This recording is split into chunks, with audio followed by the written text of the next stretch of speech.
Bonjour, voici la correction du TD numéro 11 concernant un gaz de photons à l'équilibre thermique et plus précisément la correction de l'exercice 1.2 appelé loi de Planck. Donc dans ce problème, on considère un gaz de photons à l'équilibre thermique à la température T. Autrement dit, il faut imaginer que ce sont des photons, donc des particules élémentaires pour le champ électromagnétique, en particulier pour la lumière, qui sont dans une boîte. Les parois sont à la température T et donc ça donne une agitation thermique aux photons, au champ électromagnétique quantique qui est à l'intérieur de la boîte. Et on se pose la question sur la répartition de l'énergie de ces particules, de ces photons. Les calculs vont être assez simples, mais ce qui est difficile et particulier dans ce problème, c'est de comprendre le modèle qui est présent. Il s'agit précisément de ce qu'on appelle la théorie quantique des champs, tout simplement parce que la lumière, donc de façon classique, est décrite par un champ électrique et magnétique, précisément par les équations de Maxwell, un champ E et un champ B. Donc ça c'est en mécanique classique, et c'est un champ, on dit un champ parce que précisément ce sont des fonctions sur l'espace, des fonctions qui dépendent de x1, x2, x3, trois coordonnées sur l'espace ordinaire R3. Donc ces fonctions champ électrique et champ magnétique sont appelées des champs classiques en théorie de Maxwell. Et lorsqu'on les étudie, on s'aperçoit qu'il y a des solutions particulières dans le vide qu'on appelle des ondes planes ou des modes propres et qui oscillent de façon périodique à une certaine fréquence temporelle oméga. Et lorsqu'on regarde encore de plus près, on s'aperçoit que ça oscille comme un oscillateur harmonique classique. Eh bien, en 1920, on s'est aperçu que toute la physique classique devait être reformulée et transformée dans le cadre de la mécanique quantique. Et en particulier, donc au début, Schrödinger et Heisenberg l'ont fait pour les particules massiques, avec l'équation de Schrödinger qui a remplacé l'équation de Newton et de Hamilton classique. Mais il a fallu le faire aussi dans la foulée pour le champ électromagnétique classique. Donc les équations de Maxwell ont été remplacées par des équations de Maxwell quantiques. Et pour ce faire, il suffit de remplacer ces oscillateurs harmoniques classiques correspondant au champ électrique et magnétique par des oscillateurs harmoniques quantiques. Et c'est ce qu'on va faire dans ce problème. Donc, commençons par la première question qui concerne le champ électrique et magnétique classique, donc le champ électromagnétique décrit par Maxwell. On nous rappelle que dans le vide, ce sont des solutions d'une équation des ondes. Donc ces champs, ces fonctions dépendent du temps et de l'espace. Et elles satisfont donc la dérivée seconde par rapport au temps est égale à C2, la vitesse de la lumière au carré, qui est une constante, fois le Laplacien du champ électrique. Et pareil pour le champ magnétique.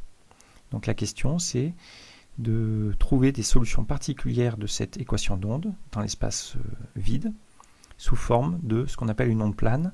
En mathématiques, on appellerait ça un mode de Fourier, parce qu'il dépend de façon périodique du temps et de l'espace, avec des fréquences respectives oméga et K1, K2, K3, qui sont appelés donc le vecteur d'onde.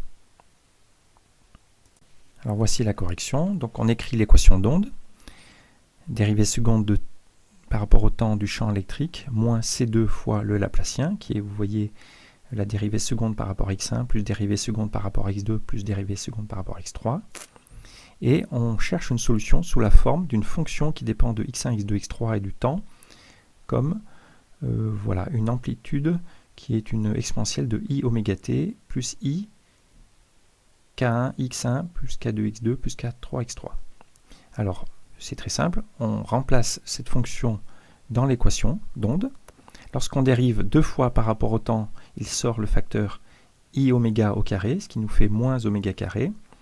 Et ici, il y a moins C2, et lorsqu'on dérive deux fois par rapport à x1, il sort donc moins C2 fois i K1 au carré donc moins K1 au carré, les moins s'éliminent, ça donne donc plus C2 K1 carré, et de même pour K2, K3 carré. Et donc voici la relation qu'on obtient, parce qu'ensuite les exponentielles sont de partout, on peut les éliminer. On obtient cette relation entre ce qui s'appelle le vecteur d'onde K1, K2, K3 et la fréquence temporelle oméga. Donc on met des deux côtés, et ça nous dit, lorsqu'on prend la racine carrée, que le module de oméga est égal à C fois le module du vecteur K. Vous voyez, la racine carrée de cette expression. Alors traditionnellement, la relation entre la fréquence temporelle et la fréquence spatiale est appelée relation de dispersion. Ce qui va être important pour nous, c'est de considérer que la fréquence temporelle est reliée à ce qu'on appelle la fonction hamiltonien et qu'elle dépend ici tout simplement de la fréquence spatiale k sous la forme la fréquence temporelle oméga est égale à c fois module de k. Voilà, donc c'était la question, mais je voudrais rajouter un commentaire très important. Et en fait, ce que je vais raconter, vous pouvez le trouver dans ce cours en cliquant ici. C'est un cours sur l'acoustique musicale, mais qui parle de ce concept d'espace de phase et d'hamiltonien pour les ondes. Ici, dans le cadre de la mécanique quantique, je veux juste faire remarquer la chose suivante. C'est que lorsque vous avez en mécanique quantique une onde stationnaire, donc elle dépend du temps sous la forme exponentielle moins i, l'énergie t sur h bar, voyez, et donc on peut écrire cette dépendance temporelle comme exponentielle i oméga t avec donc une fréquence oméga qui est égale à moins e sur h bar. Et ainsi on voit que oméga est relié directement à l'énergie, juste modulo un signe et une constante de renormalisation qui est h bar. Vous voyez, donc le fait qu'il y ait un signe, c'est tout simplement parce que là j'ai gardé les conventions des mathématiques, de ne pas mettre de moins ici, donc oméga c'est vraiment la fréquence. Alors si on prend le module, comme ça on perd le signe, ça nous fait E qui est h bar oméga. Vous voyez, donc autrement dit, on pourrait dire que l'énergie et la fréquence, c'est un peu le même concept physique, modulo une constante de normalisation h bar, qui vient du fait qu'on s'en est aperçu qu'au début du XXe siècle, et avant ça, on mesurait l'énergie en joules à l'échelle humaine, et on s'est aperçu que les fréquences mises en œuvre sont très élevées à l'échelle atomique. Donc il a fallu cette constante h bar qui est très petite. Mais de la même façon que donc l'énergie est reliée aux fréquences temporelles, autrement dit aux oscillations des ondes par rapport au temps, on a la même chose concernant les oscillations des ondes par rapport à l'espace.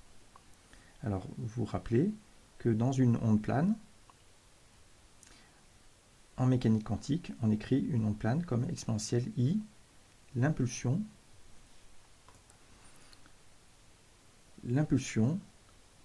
x sur h bar. Vous voyez ? Et en mathématiques, on dira qu'il s'agit d'un mode de Fourier de fréquence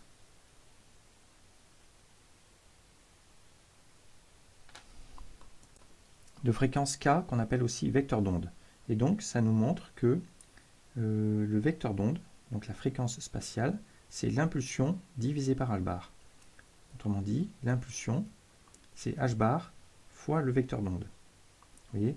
Et donc, une fois de plus, on s'aperçoit que la quantité qu'on appelle impulsion, donc qui était connue depuis Newton comme m fois la vitesse, en réalité, c'est rien d'autre qu'un vecteur d'onde, donc une fréquence spatiale d'oscillation d'ondes, des ondes quantiques de matière. Et toujours pour la même raison, ces fréquences sont tellement élevées qu'on les multiplie par ce paramètre h bar très petit pour avoir des grandeurs de l'ordre de grandeur à l'échelle humaine. Donc ça, vous le saviez bien, mais en fait Hamilton l'avait déjà observé, non pas pour les ondes quantiques, mais pour les ondes lumineuses dans les années 1830, lorsqu'il a écrit sa théorie de la dynamique des équations de Hamilton appliquées aux ondes lumineuses et aux rayons lumineux.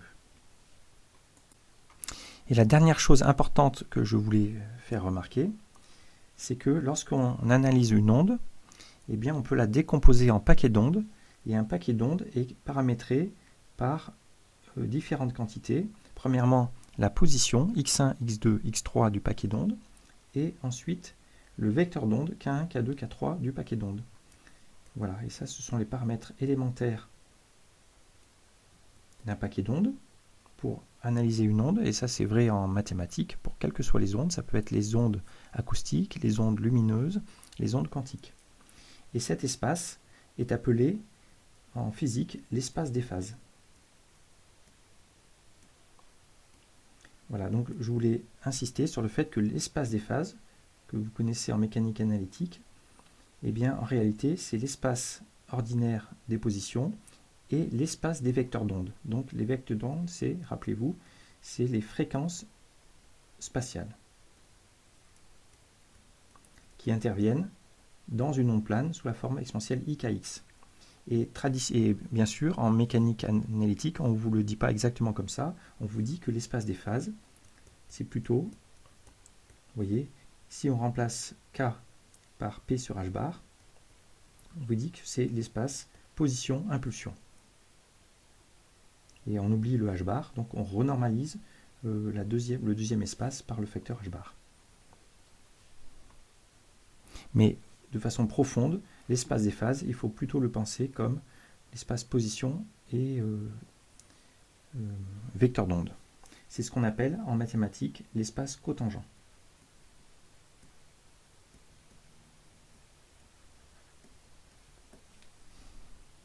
Et pour revenir à notre première question, eh bien, on s'est aperçu que la fréquence temporelle, oméga, autrement dit l'énergie, est une fonction sur l'espace des phases qui, en l'occurrence, dépend que du vecteur d'onde k et pas de la position. Mais on pourrait imaginer des situations d'ondes, par exemple des ondes acoustiques, vous voyez, où l'indice du milieu varie avec l'espace et donc, par exemple, la constante c, au lieu d'être une constante, ce serait une fonction de x. C'est un peu ce qui, vous pourrez voir des commentaires dans ce cours, hein, et ça fait que les trajets des ondes, les rayons, au lieu d'être des lignes droites, peuvent être des trajectoires incurvées, si l'indice varie avec l'espace. Voilà, donc cette première question était assez simple techniquement, mais subtile au niveau conceptuel. Donc on a trouvé la relation dispersion qui est oméga est égal à c fois module de k. Question suivante. Donc maintenant, le mode précédent, qui était une onde plane, il oscille à la fréquence temporelle oméga, et on va le considérer comme un oscillateur harmonique classique de fréquence oméga. Alors là dans ce TD on n'explique pas pourquoi, c'est le cours qui l'explique, mais on peut par exemple consulter ce cours ici. Voilà, je regarde avec vous, donc c'est à la page 112. On nous dit que les équations de Maxwell dans le vide peuvent être interprétées comme une assemblée d'oscillateurs harmoniques classiques. Alors pourquoi? Parce que on vient de voir le comportement temporel d'une onde plane, du champ électrique, vous voyez, et du champ magnétique. Alors je explique rapidement. Vous avez le vecteur k qui est la fréquence spatiale dans une direction, et d'après les équations de Maxwell, le champ électrique et magnétique sont orthogonaux à k et sont aussi orthogonaux entre eux. Et on arrive, après un tout petit peu de manipulation, à montrer qu'au cours du temps, eh bien, le champ électrique oscille, le champ oscille, par exemple sa composante selon x oscille, sa composante selon y oscille, et le point donc tourne autour de l'axe z qui est ici l'axe k. Ça tourne comme dans l'espace de phase d'un oscillateur harmonique. C'est un mouvement circulaire. Et si on remplace la composante EX par ce qu'on appelle un petit q, la variable petit q, et EY par petit p, on obtient que l'équation de mouvement du champ électrique est décrite par ces équations de Hamilton, vous voyez, classiques, où l'espace de phase est cette fois-ci EX, EY, en fait, qui a été remplacé par les variables Q et P. Voilà, on peut donc considérer d'un point de vue formel le champ électrique d'une onde plane comme un oscillateur harmonique classique. Il y a aussi le champ magnétique, mais le champ magnétique dans ce cas-là est totalement déterminé par le champ électrique d'après ces formules ici. Voilà, donc on retiendra de ces notes, vous pouvez lire pour avoir plus de détails, qu'une onde plane de Maxwell de fréquence oméga et se comporte précisément et décrite comme un oscillateur harmonique classique de fréquence oméga.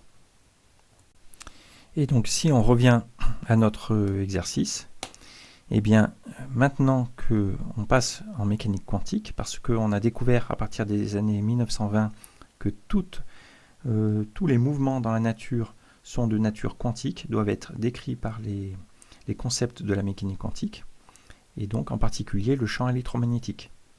Et donc ces oscillateurs qu'on vient de décrire, ces oscillateurs classiques, ne sont pas la bonne description de la physique de la lumière et des champs électromagnétiques. Il faut remplacer ces oscillateurs par des oscillateurs harmoniques quantiques. Et d'après le cours sur les oscillateurs harmoniques quantiques, alors là on va aller rapidement, on sait qu'il y a des états quantiques disposés de façon discrète par un entier grand N ici qui est 0, 1, 2, etc. Et chaque énergie, l'énergie de l'état stationnaire phi oméga grand N est donnée par h bar oméga n plus 1,5. Donc ici oméga est fixé, c'est la fréquence de l'onde plane ou de l'oscillateur harmonique effectif, et grand N c'est le niveau d'énergie qui est un entier. Et dans ce cadre, grand N, donc c'est un indice discret, c'est ce qu'on va appeler le nombre de photons dans le mode classique oméga. Voici un schéma sur les niveaux d'énergie d'un oscillateur harmonique. Eh bien, l'état fondamental, ici 0, correspondra à l'entier grand N égale 0. On dira qu'il y a 0 photons. Ensuite, 1 photon, 2 photons, 3 photons, etc. Et ça, c'est pour une onde plane classique donnée. Et bien sûr, il y a une infinité d'ondes planes selon le vecteur d'onde k et la fréquence oméga. Alors, dans la première question est très simple. On nous pose juste la question, pourquoi est-ce que ces niveaux d'énergie ici, différents indicés par grand N, peuvent être considérés comme des états de boson? Autrement dit, pourquoi est-ce que les photons définis ici par ces niveaux d'énergie peuvent être considérés comme des bosons? Alors il faut se rappeler ce que c'est des bosons. Eh bien des bosons, c'était rien d'autre finalement que des familles d'états indicés par un entier grand N. Rappelez-vous le TD par exemple. Voilà, par exemple, je crois que c'était dans le TD 8, généralité sur les bosons.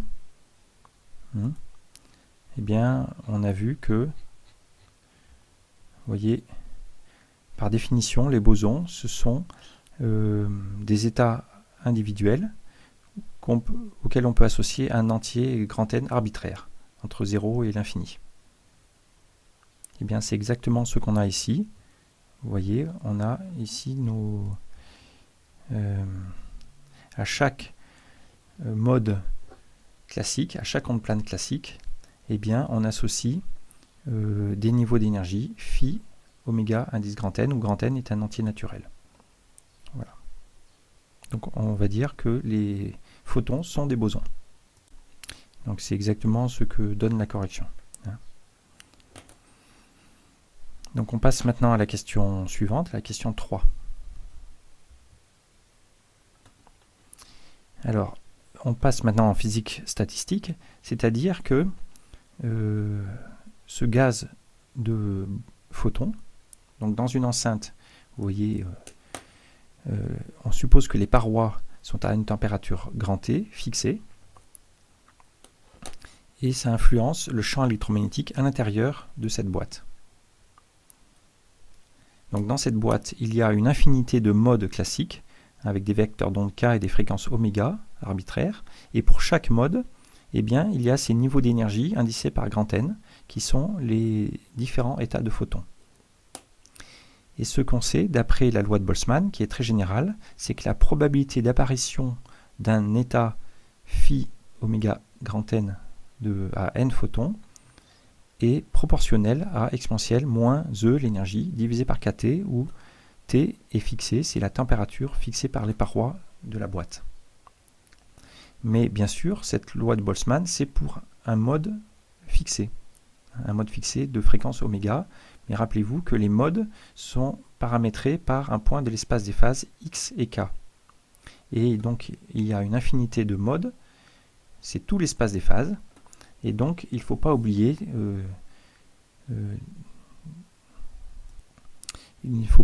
de considérer tous les modes, autrement dit tous les points de l'espace des phases.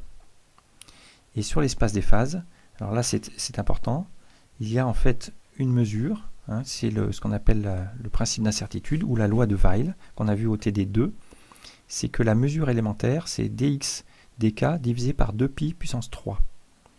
Autrement dit, cette formule dit que un mode élémentaire occupe le volume 2pi puissance 3 dans l'espace des phases. Alors je fais un commentaire là-dessus. Hein. Ce qu'on avait vu, c'était qu'un état quantique occupe le volume 2pi h bar puissance 3 dans l'espace des phases position-impulsion. Et vous voyez que si on remplace la variable P, alors peut-être, voilà. Si on remplace la variable impulsion P par la variable K, okay, eh bien il faut diviser par h bar, et en divisant par h bar, ça nous dit que un état élémentaire occupe le volume 2pi puissance 3 dans l'espace des phases xk. Voilà. Et c'est ça finalement la vraie formulation ou la formulation la plus naturelle du principe d'incertitude et de la loi de Weil. Et c'est ce qu'on va utiliser ici. Alors ce n'est pas un détail, mais il ne faut surtout pas oublier que dans la théorie du champ électromagnétique de Maxwell, chaque mode a deux états de polarisation possibles. Hein, ce qu'on appelle parfois la polarisation droite, polarisation gauche. Et cette polarisation est reliée au fait que dans ce schéma, ici, eh bien, cet oscillateur harmonique effectif peut tourner dans ce sens, ce sera la polarisation gauche, ou dans l'autre sens, polarisation droite. Et c'est peut-être directement lié aussi au fait que dans la relation de dispersion, la fréquence oméga peut être positive ou négative. Vous voyez, parce que module de oméga, c'est C module de K. Donc il y a deux solutions pour oméga. Plus ou moins C module de K. Alors, allons-y, faisons le calcul. Donc on utilise maintenant toutes les informations qu'on a sur les modes, sur les états quantiques des photons et sur la distribution de probabilité des états quantiques des photons.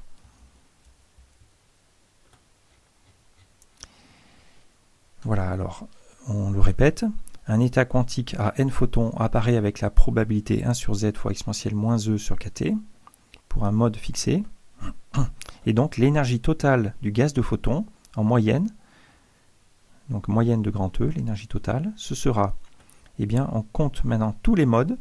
Donc il y a deux états de polarisation, on multiplie par 2. Ensuite on fait une somme sur tous les modes, donc sur tous les points de l'espace de phase, intégrale donc sur x et k, normalisé par 2pi puissance 3, hein, parce que finalement un mode élémentaire occupe l'espace 2pi puissance 3. Ensuite, on somme aussi pour chaque mode, on somme sur tous les niveaux d'énergie quantique, donc on somme sur grand N, le nombre de photons. Et comme on veut une moyenne de l'énergie, on écrit l'énergie associée fois la probabilité qu'elle apparaisse. C'est la formule de la moyenne. Et donc l'énergie E de oméga n fois la probabilité qu'elle apparaisse, qui est donnée par la loi de Boltzmann. Donc voici la formule, tout simplement, de l'énergie moyenne du gaz de photon, à température T. La température apparaît dans la loi de probabilité. Alors maintenant, quand on a écrit les choses, il suffit de faire le calcul. Alors là-dedans, on décide d'utiliser essentiellement la variable oméga, donc qui est donnée par C fois module du vecteur K. Voilà, donc on réécrit les choses. Donc il y a 2, l'intégrale sur x et k, somme sur n. On a remplacé l'énergie par h bar oméga n plus 1,5.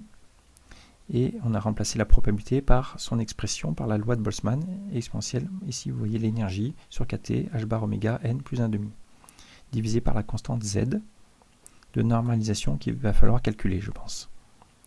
Alors, on remarque que dans toute cette expression, ça dépend de oméga, donc ça dépend du vecteur k, mais ça ne dépend pas de x, la position dans la boîte. Il y a une sorte d'invariance par translation qui fait qu'on peut dorénavant calculer cette intégrale sur x. Donc l'intégrale sur dx1, dx2, dx3, ça donnera le volume v de la boîte. Voilà, comme ça on se débarrasse de cette intégrale sur x. Et ensuite on fait un changement de variable, car finalement le vecteur k apparaît, vous voyez ici, à travers son module. Et donc il est plus commode d'utiliser des coordonnées sphériques plutôt que les coordonnées cartésiennes k1, k2, k3. Donc on fait le changement de variable, dk1, dk2, dk3, on l'écrit par l'élément de volume en coordonnées sphériques, donc module k au carré, dk fois l'angle solide d oméga. Vous vous rappelez, en coordonnées sphériques, d oméga, l'angle solide, c'est sinus θ, dθ, dφ. Et pareil, toute l'expression dépend de k, mais ne dépend pas de θ et φ, ne dépend donc pas de la direction, et on peut faire l'intégrale sur d oméga, et ça, vous devez le savoir, l'intégrale sur d oméga fait 4π, c'est ce qu'on appelle l'angle solide total. Voilà. Et même, au lieu d'utiliser le module de k, du vecteur k, on va utiliser oméga. Donc on remplace k de dk par la variable oméga. La variable oméga, c'est k, c'est oméga sur c, donc ça nous fait oméga 2 des oméga divisé par c3. Voilà, donc c'est juste des manipulations de changement de variable, et ça nous donne que l'énergie totale du gaz de photon est égale à 2 fois le volume, V, d'accord, fois, alors on va essayer de tout ramasser, 4π qui vient de l'intégrale sur d oméga, ensuite h bar qui vient d'ici, vous voyez, ce oméga on le laisse à l'intérieur, divisé par 2π puissance 3 qu'on a sorti, il y a C3 ici qu'on a sorti, et donc l'intégrale qui au départ était sur tout l'espace de phase se ramène à une intégrale simple sur la fréquence oméga entre 0 et l'infini. Et donc c'est une intégrale sur d oméga. Il y a ici oméga 2 plus ce oméga, ça nous fait du oméga 3. Il ne faut pas oublier la constante z ici, qui dépend de oméga. Et il y a toujours la somme sur n de n plus 1,5 qui reste, exponentielle moins h bar oméga n plus 1,5 sur kt. Voilà. Maintenant, il y a cette constante z oméga qu'on va calculer. Alors qu'est-ce qu'on sait? C'est que c'est une constante de normalisation de sorte à ce que la somme des probas est égale à 1. Autrement dit, comme les probas c'est 1 sur z fois l'exponentielle, ça nous dit que cette constante z c'est la somme sur grand N de l'exponentielle de moins h bar oméga sur kt fois n plus 1,5. Alors c'est une formule assez simple, c'est une série géométrique. Donc bon, là on l'a déjà vu plusieurs fois, donc là j'ai redonné la preuve, mais ce qu'on retient, on va remplacer h bar oméga sur kt par un nombre alpha positif, et bien cette série, que j'appelle S de alpha, après un petit calcul, c'est 1 sur 2 sinus hyperbolique de alpha sur 2. Voilà, donc on va l'utiliser. Et vous voyez, on aura besoin de cette série, mais aussi ici, on a cette somme d'exponentielle avec le facteur n plus 1,5. Donc on a besoin d'une autre série, et qu'on va calculer tout de suite, qu'on obtient en fait en dérivant cette fonction s par rapport à alpha. Lorsqu'on dérive par rapport à alpha, donc c'est toujours un calcul qu'on a déjà fait dans des TD précédents, ça fait sortir ce terme n plus 1,5. Et par ailleurs, si on dérive ici cette expression, ça nous fait moins, vous voyez, cette expression. Voilà. Et ici, on l'applique avec alpha égale h bar oméga sur kt. Autrement dit, c'est un changement de variable qui dit que oméga, c'est kt alpha sur h bar. Et donc, d'après notre expression ici z, vous voyez, z, c'est rien d'autre que la série S alpha. Voilà. Donc z, c'est S alpha, c'est donc 1 sur 2 sinus hyperbolique de alpha sur 2. On revient donc à notre expression de l'énergie totale du gaz. On obtient que, donc là j'ai réécrit l'expression, et on va remplacer z par l'expression précédente, et on remplace cette série par la dérivée de S par rapport à alpha.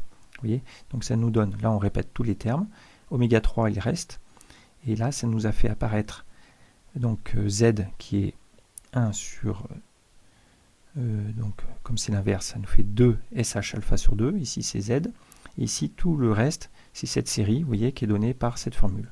Donc du 4 SH carré et moins et CH en haut. D'accord, 4 SH carré et là CH. Voilà.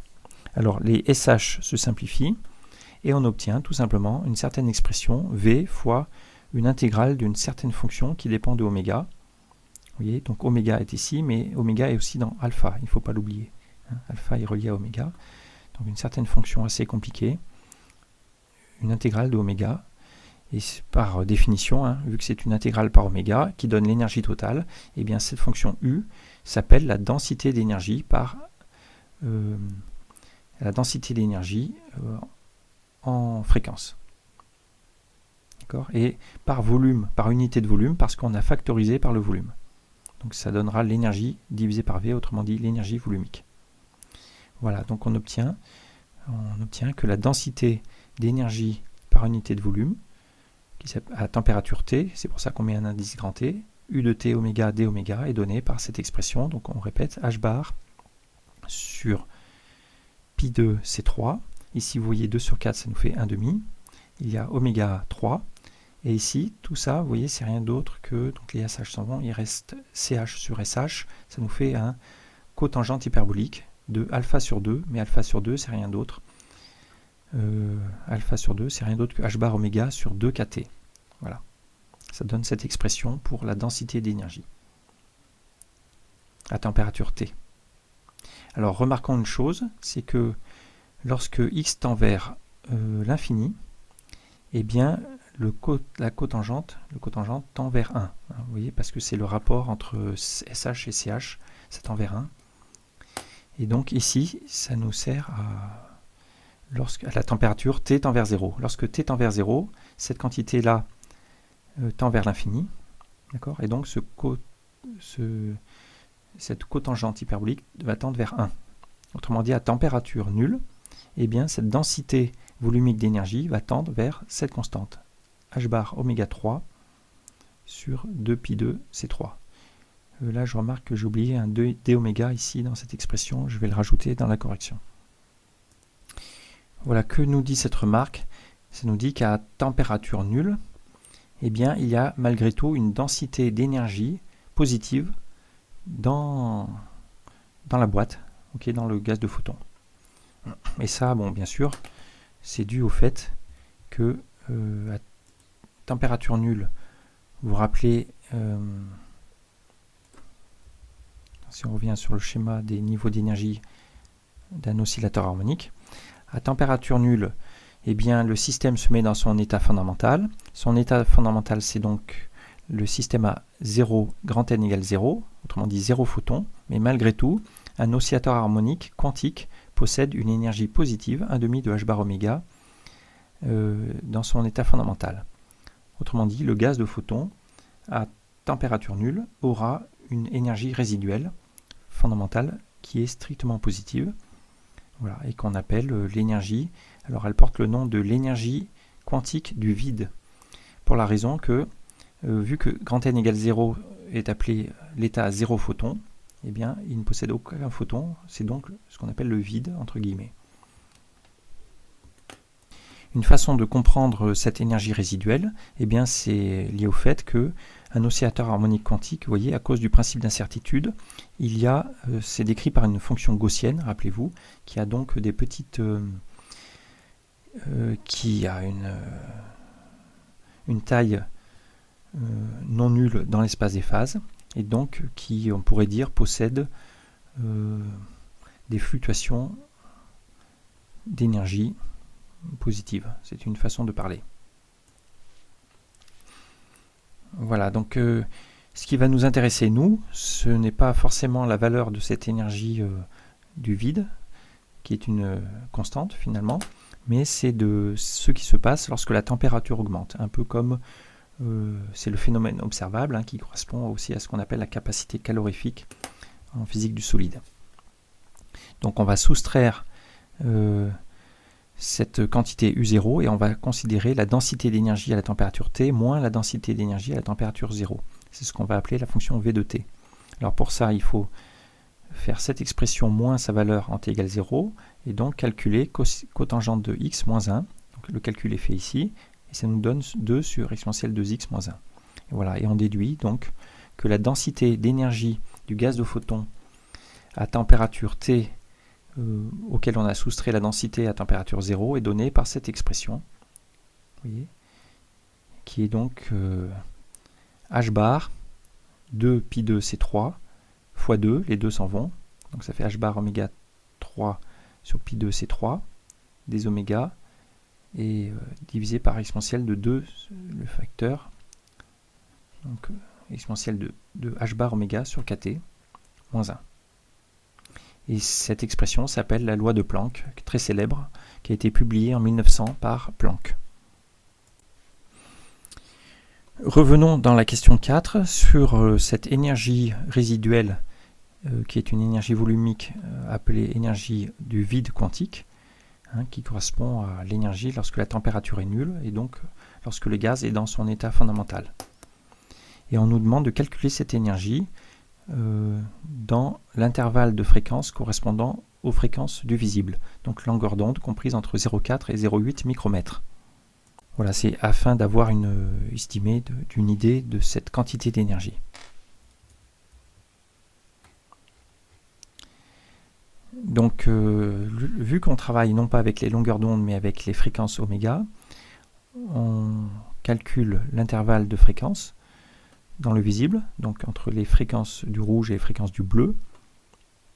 Alors la fréquence oméga est donnée par c fois 2pi divisé par la longueur d'onde. On trouve que c'est donc des intervalles de fréquence de l'ordre de 10 puissance 15 Hz pour le visible.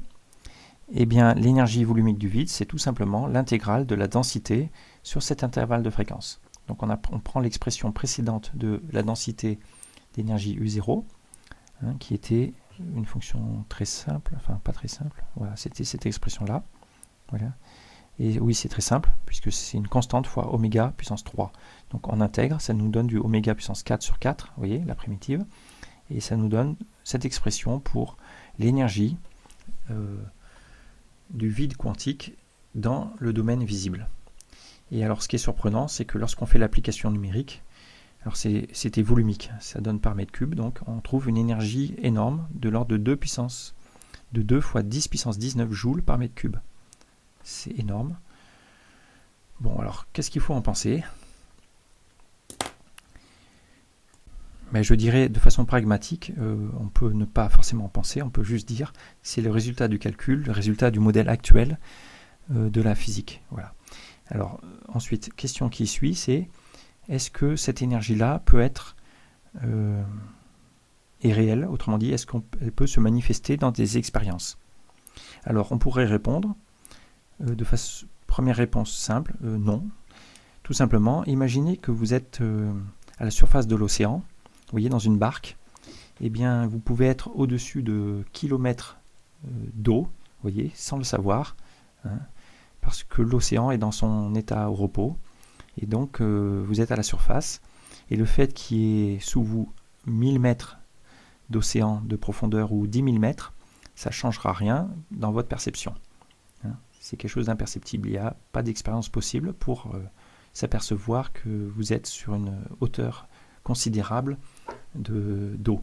Eh bien c'est la même chose, on pourrait dire, on vit dans un monde, le fait qu'il y ait une densité énorme d'énergie du vide, c'est-à-dire d'énergie dans l'état fondamental, on est empilé sur une épaisseur incroyable d'énergie du vide, mais ça on ne peut pas s'en apercevoir parce que cette énergie par définition est dans son état fondamental et donc ne peut pas être excitée comme ça par miracle.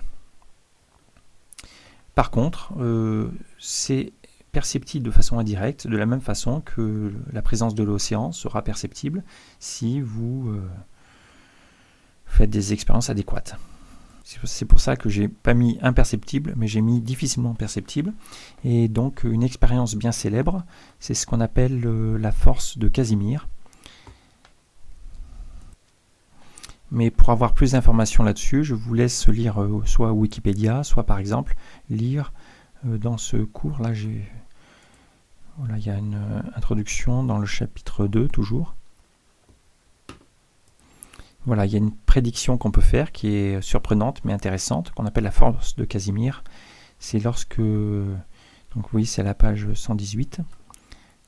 Voilà, lorsqu'on met dans une boîte vide, ok, donc à température nulle, on met une plaque métallique supplémentaire qui est ici en bleu, et quand on tient cette plaque, eh bien on s'aperçoit qu'elle ressent une force effective due à l'énergie du vide qu'il y a à gauche et à droite. La différence d'énergie, on calcule cette énergie du vide et on s'aperçoit qu'elle dépend de la longueur L, donc comme le gradient de l'énergie par rapport à le gradient de l'énergie, autrement dit la dérivée de l'énergie par rapport à L, ça correspond à une force, on obtient une force et on obtient précisément l'expression de cette force. Alors je ne sais plus où est la formule. Voilà, on obtient ici l'expression de l'énergie, on dérive, on obtient l'expression de la force qui est donnée par cette formule, vous voyez, qui va apparaître à la surface de la plaque. Et cette formule est en concordance parfaite avec les expériences. Voilà, ce qui laisse penser que cette énergie du vide est bien réelle.